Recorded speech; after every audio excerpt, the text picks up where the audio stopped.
Well, you guys are going to have to save yourselves and maybe think twice before turning off your phone because the new movie from Bleeker Street is going to be coming out in theaters on October 2nd, video on demand on October the 6th. Got Jack and Sue with me this week. It's Sunita, Mani, and John Reynolds. How's it going? It's going.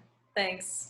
Yeah, Thanks for it's having going, us. going, James. Thanks for having us. Yeah, I think that sounds about right. Now, save yourselves. I mean, certainly isn't your typical sci-fi movie. It's actually very, very character-driven. So how would you guys kind of describe it?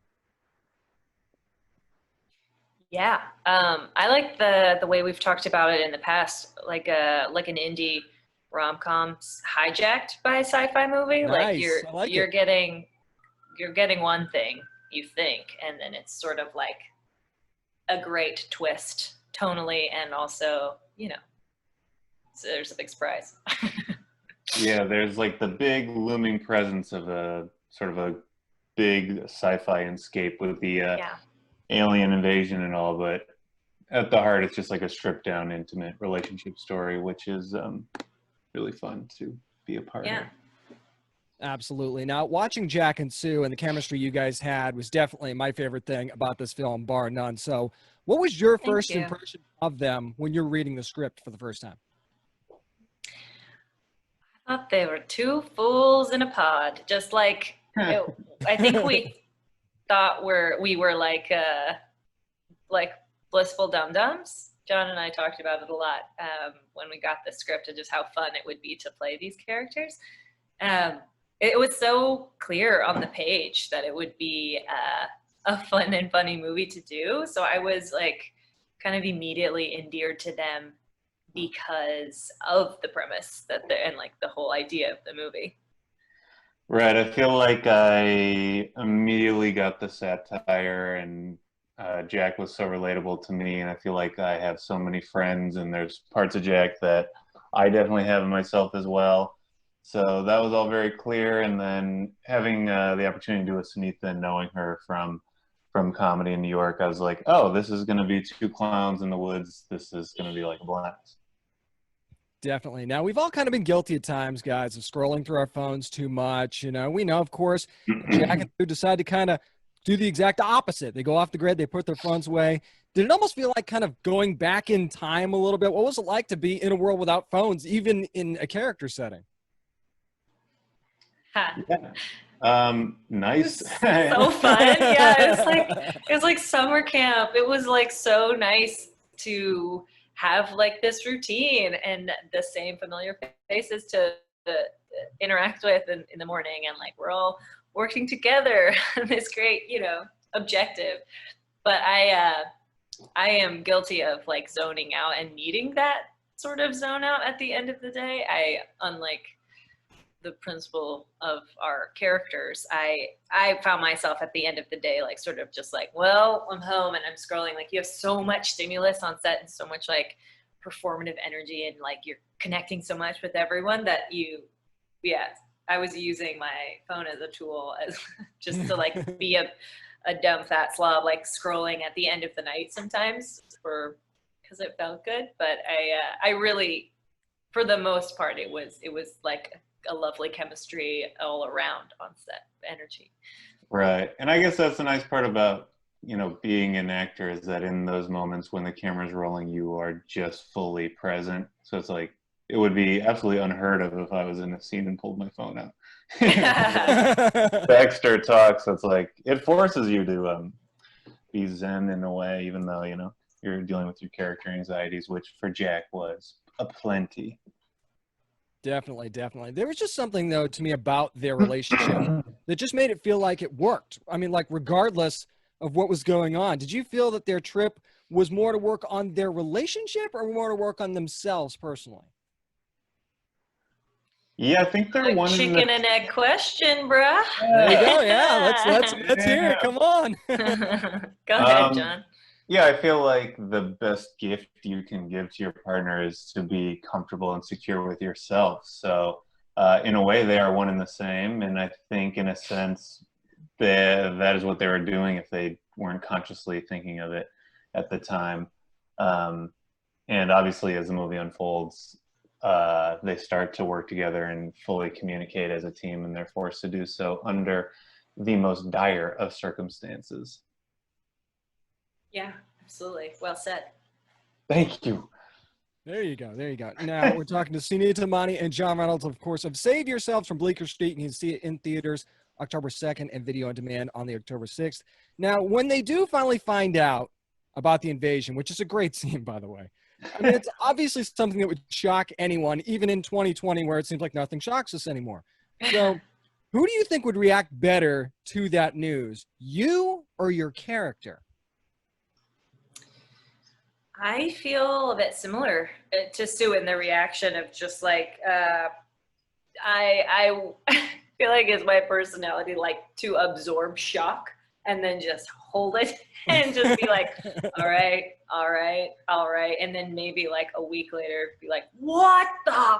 And I feel like she gets that sort of explosion moment, a primal scream and a primal release. But I don't know. I feel similar. Like, you know, just all right. Let's take it in. Let's find a plan.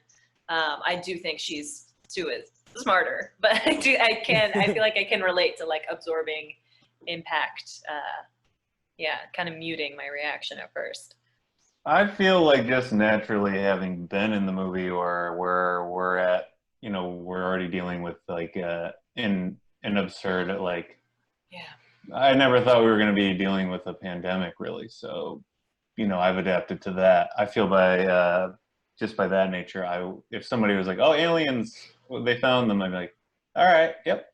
Yeah, You know? yeah, sure, whatever. At this point, At this who knows point, now? I mean, Yeah. please, can we just get that over with? I'd love that. I just hope that when we do find them, that they're cool with me. Just you personally. Yeah. That's not You personal. never know, right? Yeah, Oh, I'll be like, love what's David Spade in Coneheads when he like immediately becomes sycophantic towards the aliens? You guys remember that part? That's you. Yes. Yes. I'm I not love saying it. that would be Sorry. me, but I do. So funny. I love it. Now, we do get to see the Poofs in the trailer for the movie. And, you know, of course, they look harmless, look like fuzzy little footstools. So, you know, no spoilers here, of course, but how did you feel when you found out what they could actually do? It was awesome. It was it was like, oh shit. It was like watching the movie. I loved that. It was just as like fascinating and weird and scary and like fun. And I think that translates on screen. And I love when we got to experience an audience watching it at Sundance, and it was really fun to like hear the crowd react to the poof. And I feel like I was having that reaction on set too. So glad they were there. Because the poofs, they were practical effects. So it was like we physically saw the poofs, and we saw a lot of how they would move, you know. But there was also some slight touches they put on in like After Effects at the end. So, you know, we sort of see the poof kill people on set. And then I think when Sunita and I first watched the movie and we actually saw how like violently they murdered people, I mean, we both had that moment where it's like, I didn't know they were going to do that. Yeah, that's true. That's true. Speaking of reactions that you guys had on set, I mean, the characters say in the movie that they have no skills, which is really, really funny. And well, as the movie unfolds, you learn a little bit more about that. Now, it was interesting to watch them kind of try to survive and try to escape. And I'll admit, there were a couple times where I'm watching the movie and I said out loud, alone by myself, I'm like, well, don't go in there. And, you know, don't do that. So, I mean, were either of you kind of thinking the same thing as things were sort of playing out in that latter part of the movie? In the latter part of the movie? Like once we see the poofs, you mean? Yeah, once you know that they exist and all those events start to unfold, yeah. I mean, the biggest dilemma for me, and I don't know, watching and I don't know how I would react, is the baby. Oh, can I say that? Are we doing spoilers? I don't know. That's I guess not that my is call. I guess that is quite a reveal. I was gonna say a similar moment, like the whole truck, when the truck is around. The truck scene. Yeah. Yeah. Yeah, I know what you're talking about. Yeah, you know what I'm talking about. I've already said it. They have like, yeah, confronting like someone else, yeah, in the same moment is wild. And Yeah. I because you're just with them the whole movie. I feel like that is a big turning point that I don't know. I want to say I would handle differently. I don't know, but Right. Sure, there were moments where they were inept, from a technical standpoint where it's like, oh, come on, build the fire, or it's like, don't shoot the gun out the window, things like that. But I think the moral dilemmas were, I think when I watched it back, I was like, I wonder what I would do. Right. Exactly.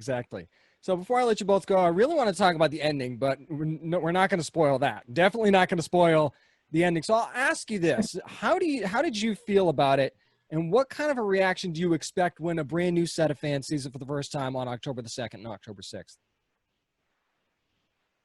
I kind of feel differently every time I watch it. I mean, it's funny. I was like, we were given a few takes too, so I think there were different options, and I think I'm so inside of it being in the movie, so it's hard not to just like color my own experience onto the ending. But I love how wow, I'm afraid I'm just gonna give something away. I was just gonna say I love how open-ended No, see, it now is. you're on your guard. You're on your guard now. So Yeah. That's my fault. I feel different every time I watch the ending. I don't know. Short answer long. I think I am going to start to change my opinion every single time I watch it. But yeah, it's open-ended and it's up for interpretation without spoiling anything. But I guess the way I'm feeling in the moment is that it's positive. Ooh, that's a great tease right there. He goes from spoiler to excellent tease right there at the end. I love it. Make sure you're watching Save Yourselves October the 2nd in theaters if you have one near you, of course, and then video on demand is an option as well on October the 6th from Bleeker Street. Now, Sunita and John, normally this is where I would say thank you so much for joining me, but I think it feels more appropriate to say get out of here. I thought you were gonna say bye world. No, and if once people see the movie, you'll know why that is totally appropriate. No, That's better. Thank you so much for joining. That was a great John Reynolds impression. Yeah, thank you, James. I've been working on it. I appreciate it, man. Thank you.